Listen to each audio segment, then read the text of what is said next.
Para aqueles que chegaram agora, boa noite. Eu tenho uma novidade para vocês. Na realidade, é algo que está acontecendo e nós não percebemos. Na época de Jesus, existia uma população entre 200 mil a 300 mil pessoas. A gente entendia por civilização, né? Aquelas cidades e aldeias. Em 1800, nós tivemos o primeiro bilhão, 1 bilhão de pessoas. Hoje nós temos 8 bilhões de pessoas. Como isso aconteceu? Vocês já pensaram? Como assim? Na época de Jesus tinha 200 mil, digamos que na psicosfera terrestre, né, como todo desencarnado, entre encarnado e desencarnado, normalmente é 3 vezes os que estão encarnados. Em 1800, que foi o primeiro bilhão, teriam 4 bilhões entre encarnados e desencarnados. Hoje nós temos quase 30 bilhões entre encarnados e desencarnados. Como isso aconteceu?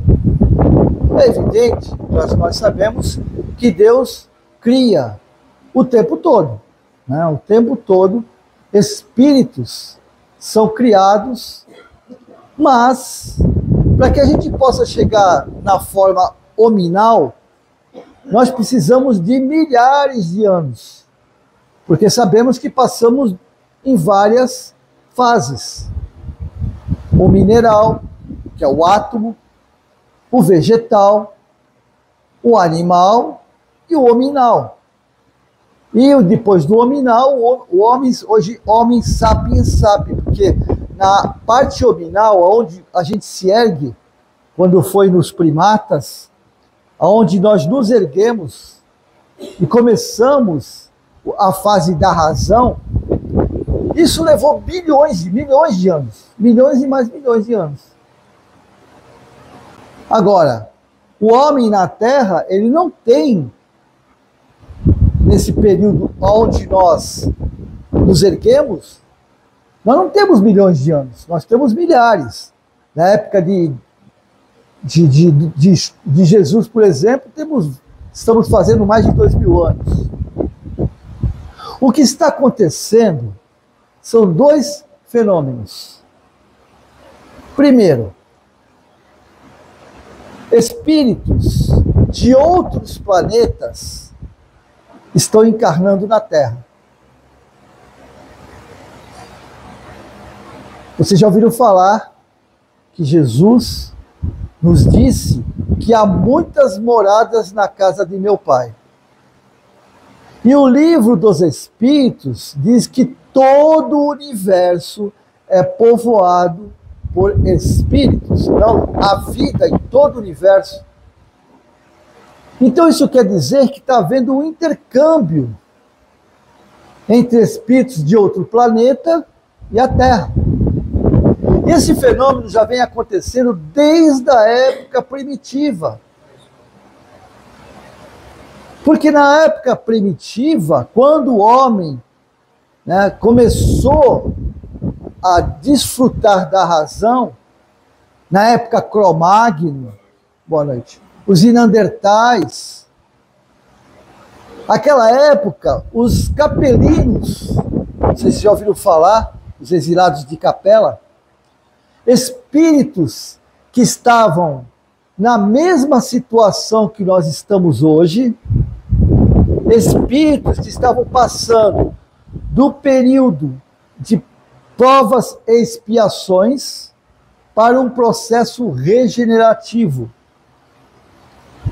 Como o planeta, como a sociedade começa a evoluir, porque no período de regeneração, que nós já estamos dentro do período de regeneração, é o momento da crucial para nós, para os espíritos que estão encarnados nessa fase. Porque agora nós estamos por nossa conta nas decisões. A gente acha, muitas vezes, eu escuto muito falar nisso, que frequenta as casas espíritas, que eu estou indo numa casa espírita me tratar espiritualmente porque eu tenho um obsessor. Um espírito que me acompanha e atrapalha a minha vida. Eu estou com problema no relacionamento da família. Eu estou com problema no trabalho. Eu estou com problema de saúde. Porque tem um obsessor ao meu lado que quer se vingar. É o inimigo do passado. E ele quer se vingar. E a boa notícia é de que hoje tem muitos poucos, mas muito pouco mesmo, pessoas obsediadas. Isso é a boa notícia. Quase ninguém tem espírito obsediando. Mas a má notícia é que a grande maioria de nós está obsedada. Ué, mas não é a mesma coisa? Não, não é a mesma coisa. Pessoas obsedadas são aquelas pessoas que estão focadas em alguma coisa que prejudica espiritual, psicológica, emocional, física. Hoje nós estamos focados em situações que nos fazem com que isso nos prejudique.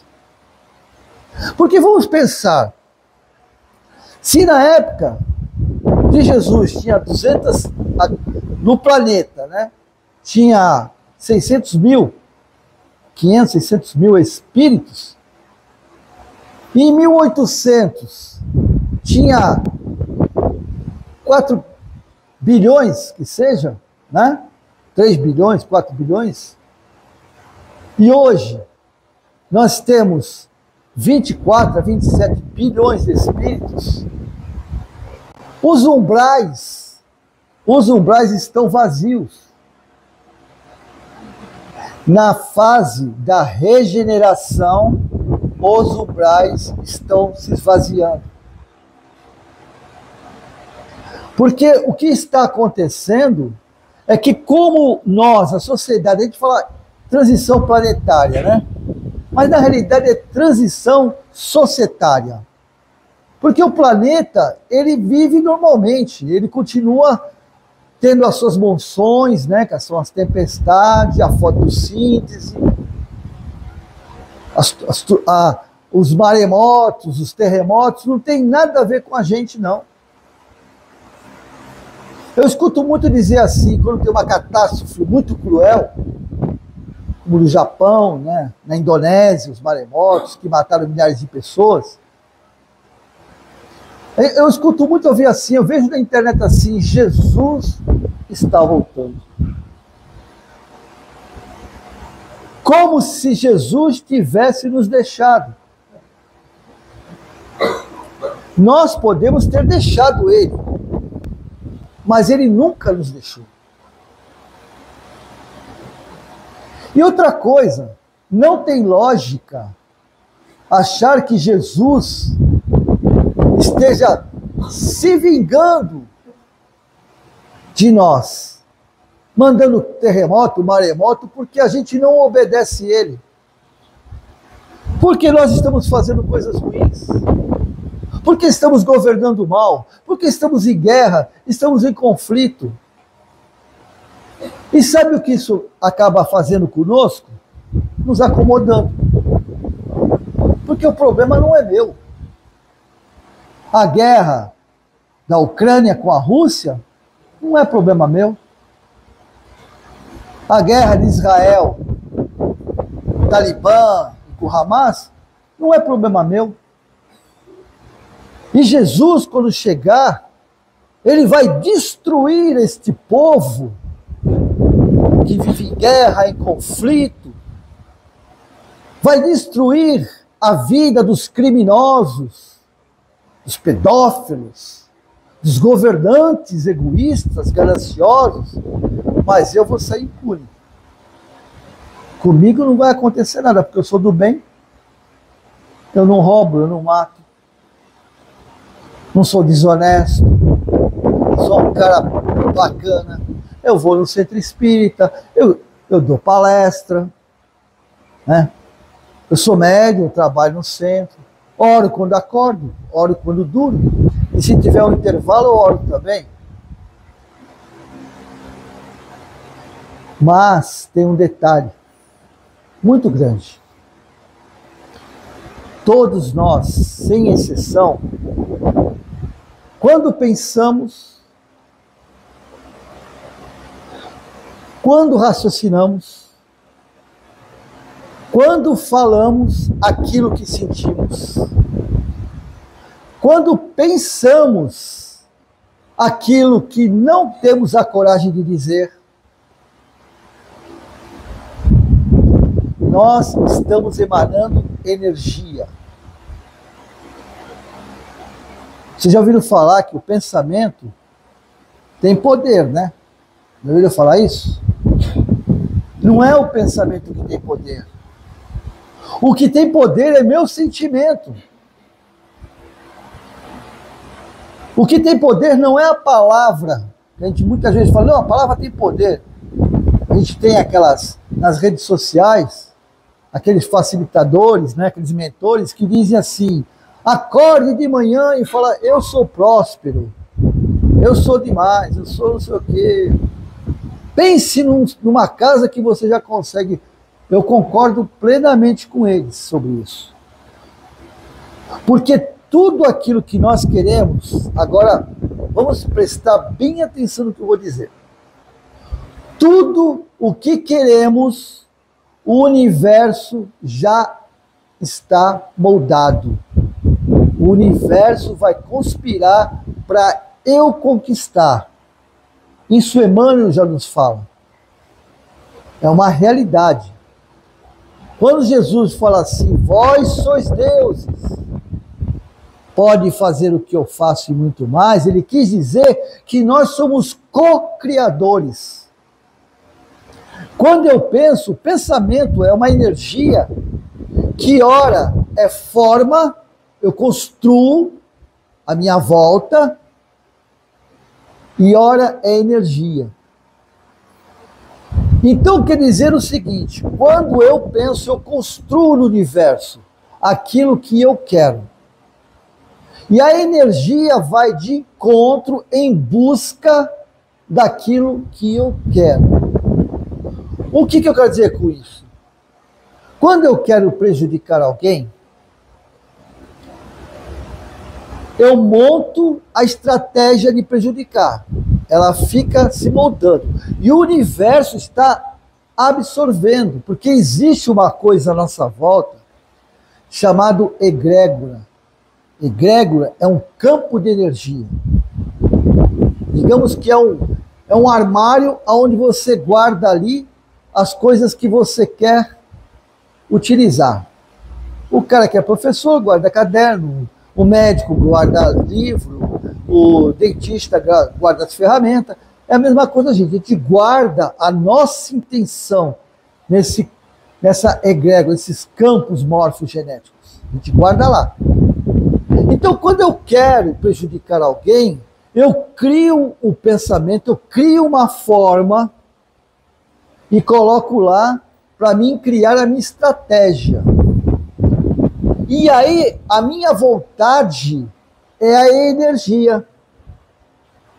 E essa energia, aí que acontece o que a gente não percebe. No universo, na nossa vida, nas forças que regem o universo, na determinação de Deus, existe uma coisa chamada lei da atração. A gente conhece como causa e efeito, ação e reação, mas ela é a lei da atração. Então é assim, se eu emano uma energia, essa energia vai em busca dos afins. Sabe que nem um Lego? Vocês compram o Lego, não dá com as pecinhas encaixar? Então, ela vai atrás da outra peça para encaixar. A gente acha que o meu desejo para prejudicar o outro, eu tenho força, eu vou conseguir. É conversa isso, gente. Por isso que Emmanuel fala, muito cuidado com o que você pensa. Muito cuidado com o que você sente.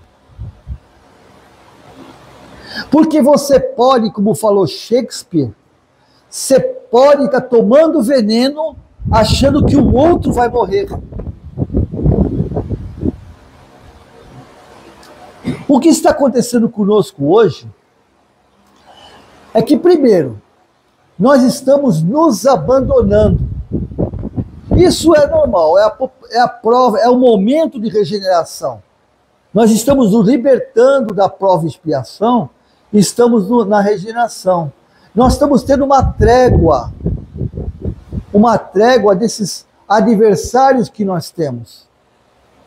Não é que eles deixaram de ser nossos adversários, eles continuam sendo os nossos adversários. Só que tem um detalhe.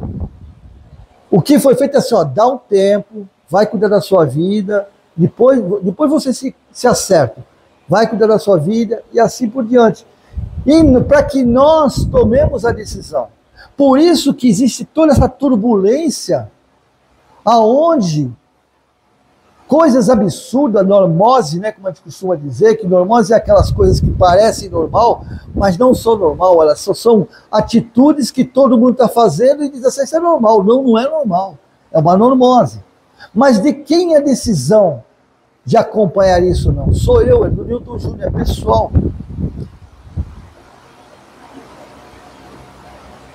E é isso que nós temos que entender. Nós temos que entender que nós não estamos sendo manipulados, não existe manipulação. Isso é coisa do passado. São crenças limitantes. Se eu estou depressivo, é o Newton Júnior que está depressivo. Ah, mas espera aí, não tem espírito que te fica ao teu lado? Claro, claro. Quando eu estou depressivo, eu não fico no encarnado. O Newton Júnior tem depressivo. Qual é a tendência? Eu viver com pessoas depressivas, para a gente poder se ajudar, né? Vai comentar. Pessoas alegres vivem com pessoas alegres. Não é assim que funciona? Se eu sou palmeirense, eu vou andar com corintiano? Não dá, né? Vai dar um quiprocó danado, né? É a mesma coisa. Porque é a lei da atração. É a lei da atração. Se eu estou de baixo astral, pode reparar, gente. Se eu estou de baixo astral, eu só atraio pessoas assim. Porque as pessoas que não são afins, não é que elas se afastem de nós. Elas não conseguem. O padrão vibracional não permite. Ela automaticamente ela se desvencilha. Isso é natural. Isso é compreensivo. Hoje nós precisamos definir o nosso comportamento. Os pensamentos, principalmente. Hoje você liga a televisão ou entra nas redes sociais, você conta no dedo de uma mão só de coisas positivas, não é verdade? Conta uma mão só, você não consegue. Se abre de 10, aparece um, pela metade ainda. Né? Só aparece um, inclusive no Instagram, que é 1 minuto só, não dá nem tempo, o cara nem termina. Ele quer mais, o Instagram é 1 minuto. Mas no YouTube, é 2 horas, é 1 hora, essa situação. Nós temos que escolher o que é melhor para nós. Nós temos que nos afastar das coisas tóxicas. Não é de pessoas tóxicas, é de coisas tóxicas. A gente ouve muito nas redes sociais também, olha, se a pessoa é tóxica, manda correr. Gente, O nosso projeto reencarnatório, quem construiu fui eu. O meu projeto fui eu. As pessoas que estão à minha volta tiveram a aprovação de estar à minha volta. Alguém, está aberto isso, né? Alguém discorda disso? Alguém quer fazer uma pergunta com relação a isso? Mas eu tenho um marido que me bate, então eu tenho que ficar com ele? Não, não tem não. Não tem não. Só que tem que entender que quando eu montei o meu projeto reencarnatório, ele e a esposa se reuniram junto com os filhos que já estavam, porque lá tudo é assim, a gente se reúne mesmo antes de encarnar. Mesmo antes de encarnar. Vocês querem saber se eu estou falando a verdade? Livro Nosso Lar, eu só não lembro o capítulo. A mãe de André Luiz, que já estava num plano espiritual maior, mais alto, fala para ele, para André, que ela vai encarnar. E André não se conforma. Pô, mãe, só não precisa. Você é um espírito esclarecido, não pode. Não, mas eu quero. Ela quer, não precisa. Ela quer. E André não se conforma. Mas ela fala, filho, não adianta. Eu já decidi, já falei com o Ministério da Reencarnação, já falei com os ministros, com os trabalhadores, com os técnicos, tá tudo certo. Tá bom. A senhora quer reencarnar? Tudo bem. Fazer o quê, né? Mas para que a senhora vai reencarnar? E ela fala, para ser esposa do seu pai. De novo. Aí que ele ficou louco mesmo, né? Ficou doido. Porque o pai dele era um bom marido, era um bom pai, um bom cristão. Ele dava tudo para a família. Não faltava nada para a família. Nada. Você quer nada? Nada. Materialmente. Materialmente. Mas não era um homem presente. Não era um pai presente. Mas não faltava nada. Tinha uma vida privilegiada. Ia na igreja todo domingo. Olha que religioso, né? Que cristão. Mas tinha 2 amantes. Tinha 2 amantes. Quando ele desencarnou, automaticamente as amantes ficaram sem sustento. E passaram uma perrenga brava. E aí quando uma descobriu que tinha outra, aí que ele ficou mais bravo ainda. Ela sabia que ele era casado, mas não sabia que ele tinha outra amante. Em função da vida que ele tinha, ele foi para o umbral. Quando as 2 amantes desencarnaram, foram também. E os 3 se encontraram lá. Olha o pau que comeu lá, imagina. Ele sofreu que não condenaram, porque as mulheradas caíram de pau em cima. Aí as 2 que eram adversárias se uniram para dar uma perrenga nele, né? A esposa, um espírito esclarecido, tentou ajudá-lo, tentou tirá-lo do umbral, né? Tentou tirá-lo do umbral, não conseguiu, porque o padrão vibracional dele estava muito distante do padrão vibracional dela, e você sabe que a gente precisa querer, né? Como André Luiz, que a mãe sempre esteve ao lado de André Luiz, nos 8 anos que ele passou no umbral, sempre esteve ao lado dele. E pedia para Clarencio, né, que era amigo dela, que ajudasse ele. Entendeu? E aí, o que aconteceu? Só quando o André Luiz despertou, é que ele conseguiu perceber a presença daqueles que estavam tentando ajudá-lo. Mas o marido dela já tinha passado vários anos e ele não percebia. E ela estava com pena dele, que estava sofrendo. E falou, então eu vou encarnar. E vou aceitar ele como marido. Tentar na carne, porque por incrível que pareça, na carne, encarnado, é mais fácil ou menos difícil de a gente modificar o nosso comportamento.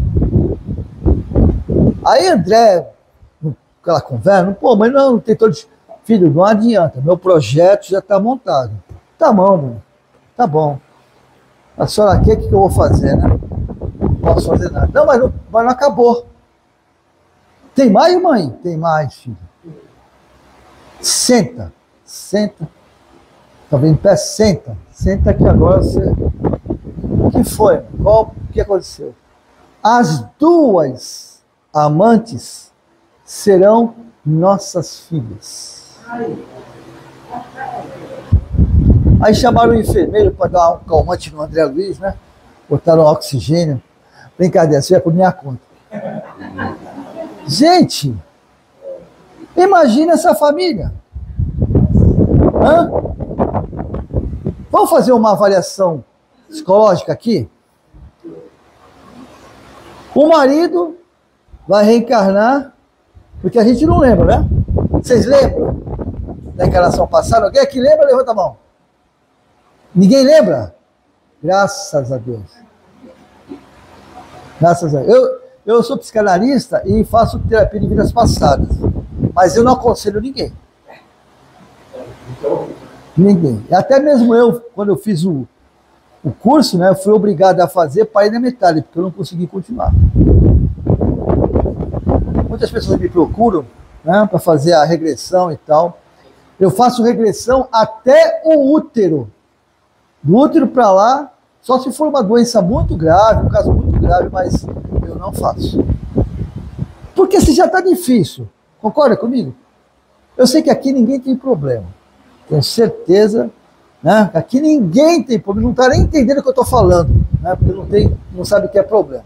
Mas imagina o meu caso, eu tenho um monte de problema. Imagina eu descobrir o que eu fiz na vida passada. Já está difícil não sabendo, imagina se eu souber. Então vamos imaginar. Ela tem a sensação de que precisa, ela encarna com a sensação da necessidade de ajudar os três. Ela vai ser uma super mãe. Porque o projeto reencarnatório dela, que ela construiu, é para ajudar quem? O marido e a filha. Não é isso? Então ela vai ser aquela mãe que a gente chama de mãe de galinha, né? Ou mãe ursa, aquela que quer controlar sobre tudo.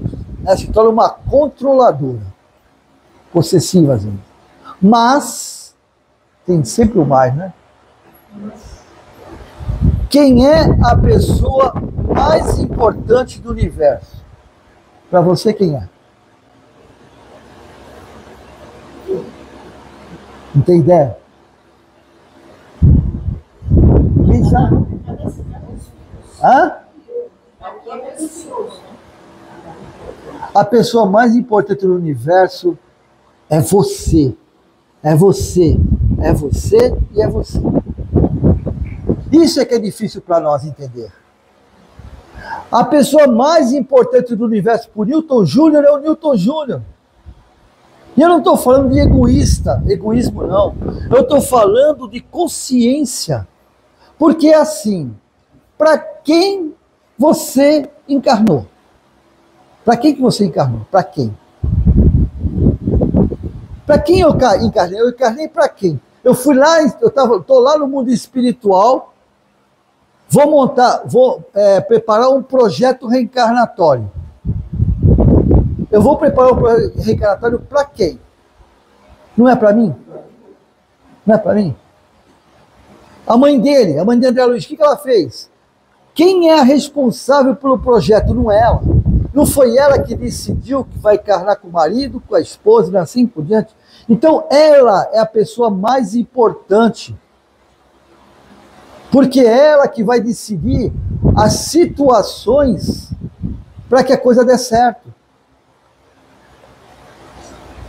Ela tem bagagem, a mãe de André Luiz tem bagagem, tem know-how para poder administrar essa família. Mas não é uma prova. Por que é uma prova? Porque eu sei o que eu tenho que fazer, não sei lá, eu não sei o que eu tenho que fazer. Mas quando eu encarno, eu lembro. Então essa sabedoria não tem que estar aqui, tem que estar aqui. no sentimento, na sensação, na intuição. Porque você sabe que intuição não tem nada a ver com espiritualidade. A intuição é minha. A intuição é algo meu que eu acesso os meus arquivos acásticos, a minha biblioteca espiritual. Isso é intuição. Inspiração é quando um amigo espiritual chega lá e dá uma sugestão. Tá bom? Por exemplo, crianças, hoje a gente tem visto crianças de 2 anos de idade, 3 anos de idade, tocando piano. É isso? Isso é intuição ou inspiração? É intuição. É do espírito. Ele já tem essa bagagem com ele e está jogando o que ele foi ou que ele soube fazer. É uma intuição. Então, nesse projeto que ela tem, o que acontece? Ela tem a intuição de saber qual é a responsabilidade dela, porque foi ela que construiu o projeto reencarnatório. E vai ter a inspiração, evidente que ninguém fica abandonado, todos nós estamos o tempo todo sendo orientados, só que a decisão é sempre nossa. Por mais que eles queiram nos ajudar, é sempre nós que tomamos a decisão. Quando a gente faz alguma coisa errada, esquece essa conversa de que foi o espírito do umbral que me fez fazer coisa errada. Esquece isso. A decisão foi minha. Eu tenho o livre-arbítrio de falar assim, ó, não quero não. Vocês querem ver um exemplo? Eu gosto de dar exemplo, vocês. Divaldo Franco. Ele tinha um companheiro de jornada, que a gente chama de obsessor, que ficou atazanando ele durante 40 anos. 40 anos. Ficou perturbando, só ver o filme. Ele ficou perturbando ele, e ele conversava com ele, como ele é evidente, né? Sentava, conversava, cara, tu não vai conseguir, né? Tu vai cair, eu te conheço de outra vida, porque era um amigo de outras vidas. Só que Divaldo mudou o caminho e ele ficou com raiva. Eu te conheço, eu sei quem você é. Tu tá enganando todo mundo aí. Tu tá enganando, pensa que eu não sei quem você é. Pô, a gente foi parceiro. Tu vem com essa lorota agora, que agora tu é bonzinho. Não, eu vou mostrar pra você que você é quem eu tô falando que você é. Só que foi o contrário. No final das contas, ele é que percebeu que Divaldo realmente tinha decidido o que ele é hoje. Mas ele foi perturbado, não é que nem a gente não aqui, o cara aparecia para ele. Tentou, inclusive, no filme fala tudo isso, ele inspirou Divaldo a se suicidar. Vocês sabiam disso? É só ver o filme. Ele quase se suicidou. Só não se suicidou porque, primeiro, que ele despertou para a realidade. Segundo, que ele tem uma falange de espírito, que tinha uma grande missão, né? Ele era novo naquela época. Então, nós tomamos as decisões por nós. Se nós fazemos errado, esquece essa conversa de que é obsessor, ele intui, ele inspira. Né? Intui não, ele inspira, ele acessa os nossos arquivos e inspira. Ele acessa as nossas vontades e nos inspira. Porque eles me conhecem, sabe que eu gosto e que eu não gosto. Então ele fica atiçando. Me inspira para ir em locais, né? Que eu ali me perco. Tá certo? Ele me inspira. Mas eu vou porque eu quero, porque eu tenho em mim aquilo guardado. Ele me inspira, ele coloca pessoas, muitas vezes, né? Por exemplo, uma pessoa que vai... Aqui não tem ninguém, tá? Eu só vou falar como exemplo, tá? A pessoa vai ser um adulto, né? Vai enganar a mulher, vai sacanear a mulher ou vai sacanear o marido. O que ele faz? Ele prepara o ambiente. Ele prepara, normalmente acontece muito no emprego, né? Ele prepara o ambiente. Só falta tocar o violino, né? Jogar flores. Aí você vai cedendo, porque você já tem em você essa necessidade, essa carência. Porque todos nós estamos carentes, gente. Muito, muito carentes. Nós estamos carentes, sabe de quem? Não é do outro. Não vou nem falar de Jesus, né? Que aí já não dá nem para falar sobre isso. Eu estou carente de mim mesmo. Vocês sabiam disso? Eu estou carente de mim mesmo. Eu me sinto, às vezes, um fracassado. Eu me sinto um desprotegido. Eu me sinto um desamado. Mas sabe por que isso? Porque eu estou me abandonando. Nós estamos nos abandonando. Quando Jesus nos falou, ama o teu próximo, nós esquecemos da frase mais importante. Ama teu Deus acima de tudo, né? E ama o teu próximo como a ti mesmo. Essa é a frase mais importante, a gente esqueceu. A gente não absorveu essa informação. A gente absorveu a informação de que eu tenho que amar o meu próximo e tenho que amar os meus inimigos. Isso dói demais, gente. Dói demais. Quem consegue amar inimigo é complicado. Então, nesse momento, eu me abandonei. Porque eu não consigo me amar. Porque quando eu olho no espelho da alma, no espelho da alma, e olho para as pessoas à minha volta, e aí quando eu comparo, eu me deprimo, eu recuo. Por quê?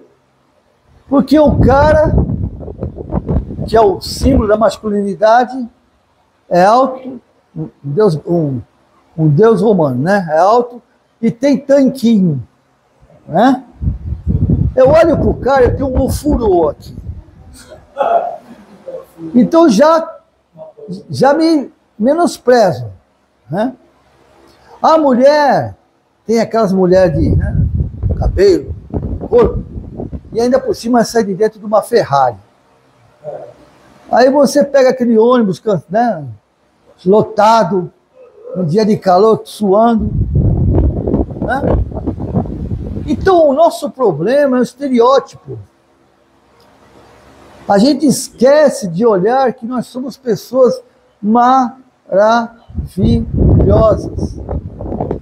E não temos que nos comparar com ninguém. Nós temos que, sim, de alguma forma, conseguir entender das nossas responsabilidades. Conosco, em primeiro lugar. Porque pessoas dependem de nós. Eu dependo de mim. Para poder cumprir aquilo que eu prometi, não para Deus, não para Jesus, não para meus protetores, meus guardiões, ou para a espiritualidade. Eu prometi para mim que eu prometi, quando eu preparei meu projeto reencarnatório. Eu prometi que eu ia vencer as minhas dificuldades, que eu não ia permitir que as frustrações que eu tive em vidas passadas iriam me afetar de novo. Eu prometi para mim mesmo que eu não me suicidaria, apesar de qualquer coisa. Como eu já vinha fazendo, algumas pessoas, assim, 1, 2, 3, 4, 10 encarnações. Eu prometi para mim mesmo que eu não ia fracassar nessa encarnação. Eu prometi. Para mim. Não foi para Deus. Não foi para Jesus. Porque Deus e Jesus, sabe o que Ele quer da gente? Só uma coisa. Só uma coisa. E não é idolatrar eles, não. A gente reza para Jesus porque nós temos que nos conectar, né? Sentir, né? Apesar que Ele está em nós. E normalmente a gente reza para quê? Vamos ser honestos. Para que a gente reza para Jesus? Para agradecer? A gente reza mais para agradecer ou para pedir? O que vocês acham?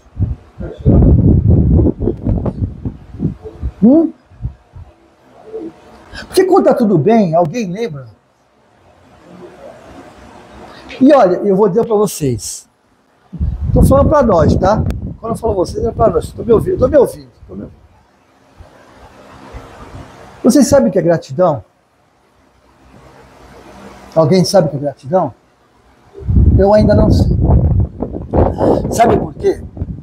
Porque Jesus falou assim certa vez para um dos seus discípulos. Quando eu tive fome, tu me destes de comer. Quando eu tive sede, tu me destes de beber. Quando eu estive nu, tu me vestistes. Estive doente e foste cuidar de mim. Estive preso e foste me visitar. Fostes grato a mim. Aí o discípulo falou assim, aí ficou pensando, né? Ó, mestre, você vai me desculpar, eu acho que o senhor se enganou aí de pessoa.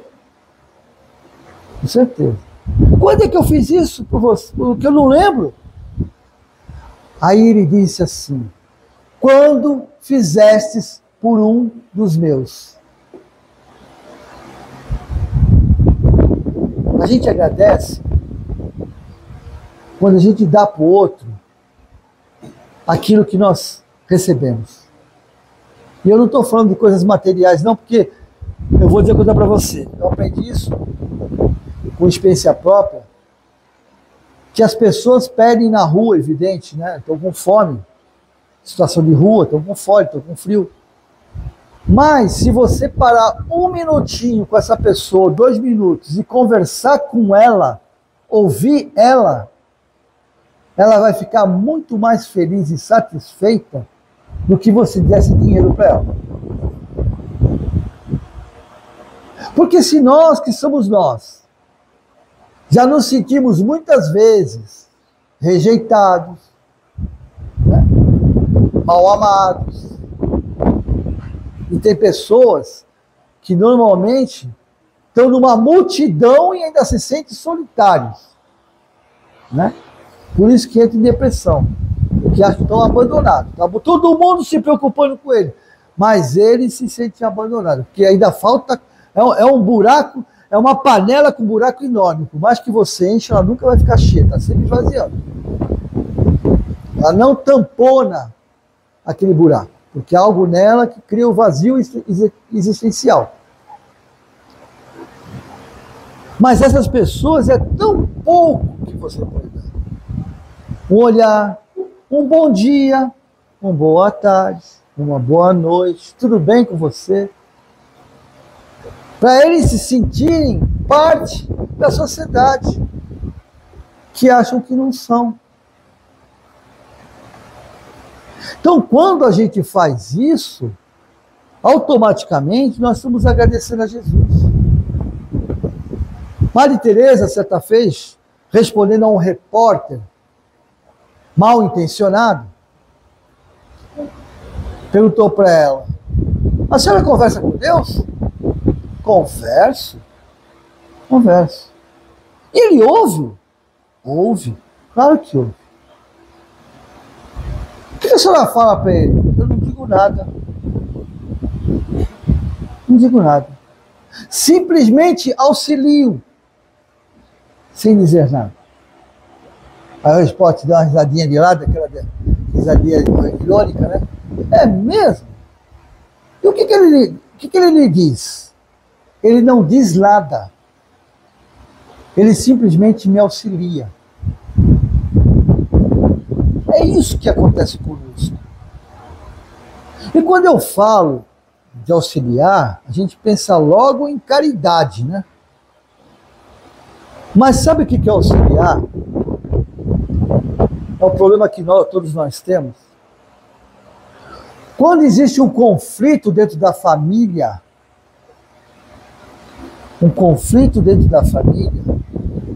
que a gente acha insuperável, intolerável, insuportável. Esse conflito como eu disse, nós sabíamos que ele aconteceria. Nós nos preparamos na espiritualidade décadas, e às vezes séculos. Tudo que eu estou dizendo aqui vocês podem encontrar em André Luiz. Vocês podem encontrar, que é um livro fácil de vocês entenderem o que eu estou dizendo. Chama-se Sexo e Destino. Não tem nada a ver com sexo, tá? Existe um problema, mas é Sexo e Destino, de Chico Xavier. É o livro Sexo e Destino. Você sabia o que ia acontecer e se preparou durante décadas e mais décadas. Vocês pensam, se nós achamos que reencarnar é fácil, é muito complicado reencarnar. Sabe por quê?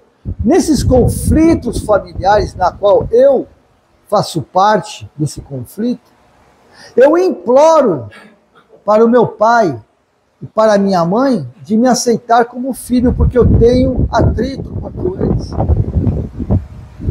E às vezes imploro para um irmão meu que não me suporta, não quer nem me ver. Eu passo décadas convencendo ele para ele fazer parte da constelação familiar. Porque a família, ela só se completa quando o último integrante aceita e se cria uma constelação. E nessa constelação é pai, é mãe, é irmão, é marido, é esposa, é filho, é tudo que condiz para resolver esse processo. Vamos conversar um pouquinho com os nossos amigos, né? Que estão aqui presentes. Tem familiares aqui, ó. A gente fica tão ansioso. A gente fica tão ansioso, né? De saber como é que eles estão. Às vezes busca até uma psicografia. E eles estão do nosso lado o tempo todo. No sonho, às vezes a gente acaba não encontrando com ele porque a gente está com o pensamento em outras coisas. Mas eles nunca nos deixam. Então vamos fechar os nossos olhos sentidos. Vamos nos permitir receber aquilo que nós viemos buscar. Eu sei que cada um de nós que aqui estamos, viemos em busca de um conforto, de uma palavra, de um carinho, de um aconchego, de uma orientação, de um vetor, da cura espiritual, emocional e física. E nesta noite, será iniciado esse processo de cura, de aconchego, de carinho, de orientação. Eu digo início, porque essas irmãzinhas que acabam de chegar, enviada por Marília, coordenada por Celina, trazem em suas mãos frascos repletas de pétalas multicoloridas. E através dos nossos protetores, guardiões, anjos de guarda, através dos nossos familiares que nos conhecem, sabem as nossas necessidades, elas estão jogando essas pétalas de acordo com as nossas necessidades sobre nossas cabeças, caindo sobre os nossos ombros, nosso tórax, nosso colo, implodindo em energias multicoloridas, penetrando pelos nossos poros, adentrando na corrente sanguínea, como um medicamento necessário para a nossa cura. Aqueles que estão enfermos fisicamente, essa energia, através da corrente sanguínea, penetra no órgão doentio, inicia o processo de remoção de qualquer infecção, afecção, inflamação, abscesso, tumores.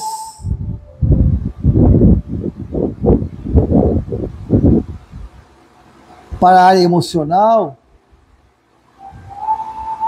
envolve o córtex, o hipotálamo, e assim, através desta energia, harmonizar todos aqueles órgãos do sentido, da sensação, simpático, parasimpático,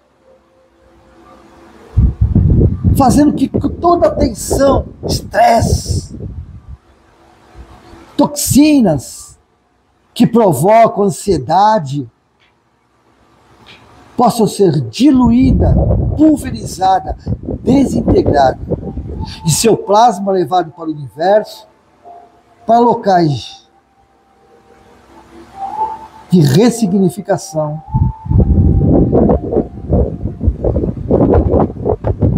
Todos nós estamos envolvidos. Todos nós estamos emanando luz.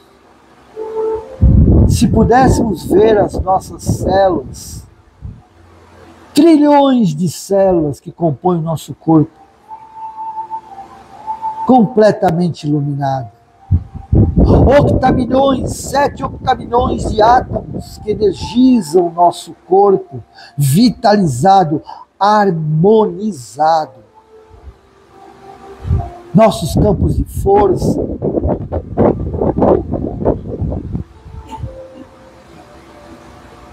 em comunhão um com os outros. Nós estamos em paz. Nós estamos em paz. Sintam esta paz. Jesus, nosso mestre, nosso amigo, nosso irmão, o médico de almas, neste momento se faz presente com a sua energia para decretar tudo aquilo que nós recebemos. Presente em luz, como o sol que invade todo o planeta no seu momento, indiscriminadamente, incondicionalmente. Ele ilumina todos, sem perguntar as nossas ideias, os nossos pensamentos, e Jesus está presente com esta luz que nos ilumina. Assim como ilumina os nossos lares, pulverizando, desintegrando miasmas, energias deletérias, formas, pensamentos negativas, pulverizando, desintegrando, deixando o nosso lar completamente asepsiado. E também os nossos entes queridos que lá estão, sem perguntar, e mesmo que eles não percebam.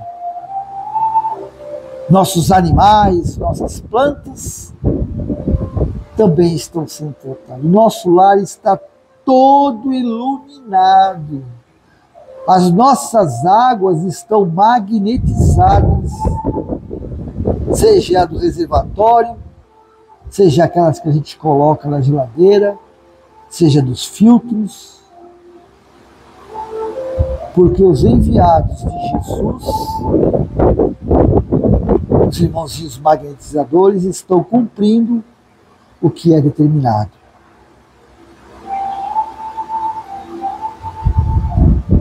Pai de infinito amor e bondade, Mestre amado Jesus, aqui estão os teus filhos. Como dissestes, um ao invés de dois, um que se fizer presente, tu estarás. E tenho certeza absoluta de que estás conosco. E nesse momento, pelo nosso livre-arbítrio, nós te aceitamos, nós permitimos que sejamos tratados por ti e por esta corrente. A nossa gratidão a ti, a Maria, símbolo do amor incondicional. E te dizemos, ó Mestre querido, Pai nosso que estás nos céus, santificado seja o vosso nome, venha a nós o vosso reino, seja feita a vossa vontade, assim na terra como no céu. O nosso cada dia nos dai hoje, perdoai as nossas ofensas, assim como nós perdoamos a quem nos tem ofendido, e não deixeis cair em tentação, mas livrai-nos do mal. E assim seja. Ave Maria, cheia de graça, o Senhor é convosco, bendita sois vós entre as mulheres, bendito é o fruto do vosso ventre, Jesus. Santa Maria, Mãe de Jesus, rogai por nós, pecadores, agora e na hora de nossa morte. Que assim seja, graças a Deus. que assim seja. Nossa gratidão por todos que estiveram aqui, amigos, familiares, todos aqueles que continuarão nos trabalhos da noite de hoje, e todos aqueles que estão em nossos lares, nos protegendo, nos orientando, nos agraciando. Nossa gratidão.